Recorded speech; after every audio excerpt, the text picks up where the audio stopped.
The Benaki Museum tells a different phase of Greek history compared to the great sites of antiquity, the one in which national identity is built and organized by modern cultural elites, not by the ancient state. Looking at the building from the outside means observing the transition from classical memory to conscious national memory developed in the 20th century. From a historical point of view, the museum was founded in 1930 from the private collection of Antonis Benakis, belonging to a family of the cosmopolitan Greek bourgeoisie. This origin is fundamental. The museum was not born as a state institution, but as a private initiative aimed at telling the continuity of Greek history from antiquity to the modern age. The exterior of the building reflects this desire for mediation between past and present. The main headquarters is located in the center of modern Athens, not in an archaeological area. This choice clearly indicates that the museum does not want to isolate history in the distant past, but to integrate it into the contemporary life of the city. The exterior dialogues with the bourgeois urban fabric, telling a Greece that recognizes itself in its own tradition but looks to Europe.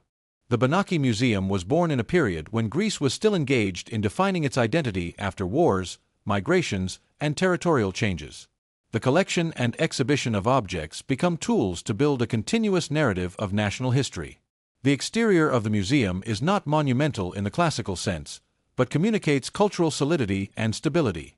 Unlike the National Archaeological Museum, which organizes antiquity as the foundation of the state, the Benaki focuses on historical continuity. The building from the outside represents this idea. Not a temple of the past, but a house of memory, in which different eras coexist without rigid hierarchies. During the 20th century, the museum assumed a central role in the Athenian cultural landscape.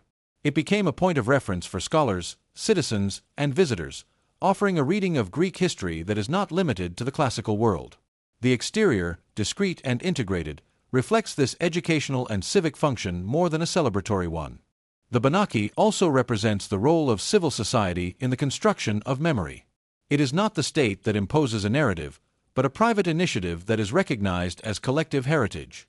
The exterior of the building tells a Greece that entrusts culture with the task of uniting tradition and modernity. Today, observing the Benaki Museum from the outside means understanding how Athens has built its identity not only through the great ancient monuments, but also through the patient work of collectors, scholars, and modern cultural institutions. The museum tells a nation that defines itself in the long time of history, transforming memory into a tool of cultural cohesion.